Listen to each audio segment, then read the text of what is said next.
Hey everyone, once again, it's nice to finally see, I've been waiting for months and months and months, but it's finally nice to see that there are at least a few contributors to establishment media publication in this country who are at least coming around. I guess enough time has transpired or passed where they're starting to feel a little bit comfortable, a little bit safe in terms of starting to push back against big government lockdowns, mandates, and restrictions or impositions on our rights, freedoms, and liberties.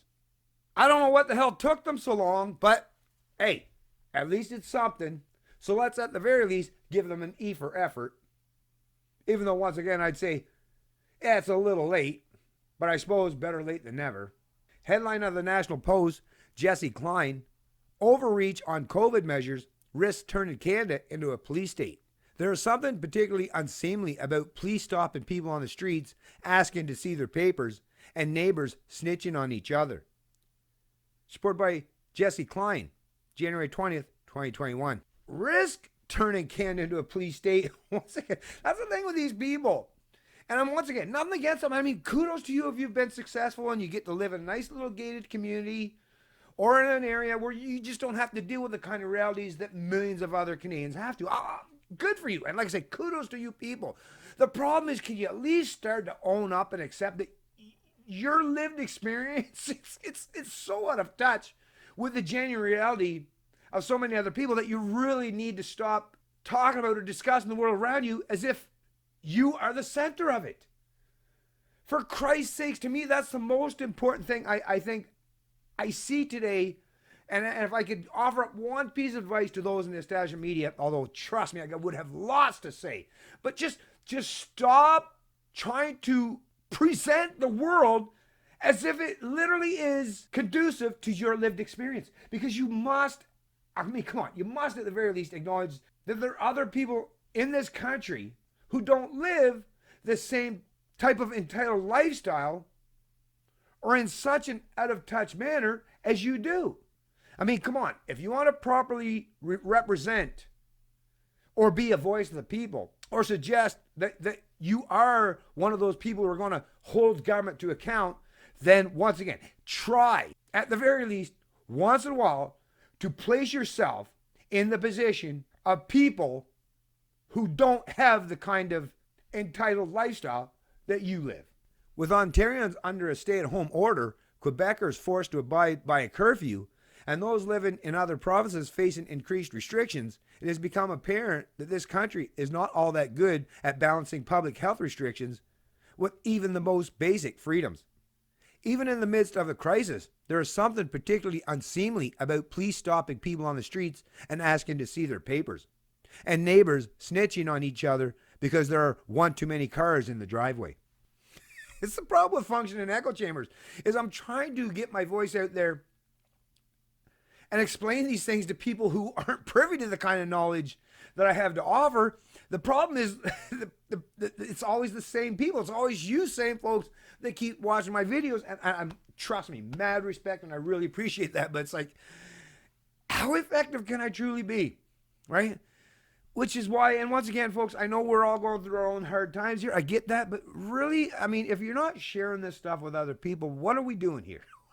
Or at least the people that need to hear this stuff, what are we doing here, right? Is this just therapy? I mean, I guess maybe even in some way that's a positive thing, right? A positive thing that we use each other as sounding boards or as right, the proverbial psychologist or something, to help alleviate each other's concerns in regard for the world and how things are unfolding and transpiring all around. I get it, right? But you got to think a little bit more of the big picture is, I mean, it's good for us. I get it. It's good for us. Well, to agree, but once again, are we really being effective at changing things? I don't know. It's something I ponder on a regular basis, folks, because one thing I don't want to do, I'm not a fan of wasting my time. I am not a fan of wasting my time. Hey, we're all on this planet for a finite period of time, right? I don't like wasting my time. So that's why I'm constantly trying to figure out new ways. Like, what are we going to do? What can I say? What can I do? I don't know, but I'm going to keep trying because, I mean, come on. Freedom matters enough to me that I got to keep trying, even when the obstacles seem all but impossible to overcome. I mean, what choice do I have but to proceed and march on and at least trying to bring about some semblance of reasonableness and respect for each other's sovereignty and a respect for liberty. I'm just going to keep trying that because what else do I have as a choice at the end of the day? To live as a slave, subject, or serf to a ruling class for the rest of my life and watch my successive offsprings do the same. That's not how I want to live. And I don't imagine it's the way most Canadians want to live, although that's the crazy ass part of it, is based on the way the media and the ruling class present things. It's constantly in my face suggesting that most Canadians want to be economically and socially enslaved, and which tells me that whether that's true or not, I can't say. I don't know everyone, but if it's even remotely close to being true, is I don't know. I don't know how we change that, other than apparently a lot of people have to suffer a whole lot more than they currently are. But then that's the thing. But then how much more suffering do those of us who are already suffering have to endure while we're waiting for them? I don't know. I don't have the answer to that question, and I don't have the crystal ball or a magic 8-ball to refer to, right? Or an expert to alleviate my concerns. Take the case of Natasha Cole. Like many parents, she needed a little support. Not wanting to take her kids into the grocery store with her, the Simcoe, Ontario woman dropped them off at their grandparents' house. Yet this seemingly innocuous decision led to a confrontation with police and a hefty fine. Cole claims she was pulled over and handed an $880 ticket after police saw her leave the house. All the police officer said was they had a neighbor complaint about a lot of traffic at the house and a possible party, she told CTV News. They had seen me leave, so they pulled me over to see if I lived at that address. I mean, come on, folks. Like, how many... one thing I just got to think, if enough of this stuff happens and is detrimental and terrible as these incidents are, I just can't help but think that, well, at the very least, at the bare minimum, these people should be at least that much closer in terms of their willingness to listen to reason from libertarians or people who actually promote freedom and liberty, like myself. I'm pretty sure if I got a chance to talk about the importance of individual freedom and liberty with this woman after going through this kind of incident, it would definitely resonate with her much more than if she wasn't placed with this kind of statism in her face. Ontario's regulations allow people to leave home for essential reasons, such as grocery shopping, accessing childcare, and exercising. Law enforcement is also not supposed to harass people on the street or stop vehicles solely for the purpose of checking to see whether the province's stay-at-home order is being complied with. But Cole's experience shows that some people are unnecessarily getting caught up in the public health regulations. Perhaps it would have been better if she had ordered her groceries online or found a time to go shopping when another member of her household could have watched the kids, but it doesn't do anyone any good to impose such a steep fine on a mother of 4 who had to leave her job to care for her children. And Cole's experience is not unique. There have been far too many stories throughout the country of officers handing out large fines or making arrests, not because people were hosting big gatherings or breaking quarantine, but because they were simply trying to get some exercise or make their way home from work. People like Melissa Calhoun of Montreal, who had been in New Brunswick caring for her 77-year-old father with her husband and 3 children. They had done everything by the books, including receiving authorization from the New Brunswick government to enter the province. And when Quebec announced that school would be reopened and a curfew was going to be imposed, they raced to get home before the 8 p.m. deadline. Yeah, as anyone who has gone on a road trip with screaming children can understand, it took longer than expected. The family was pulled over 2 hours after the curfew went into effect and handed over $3,000 worth of tickets.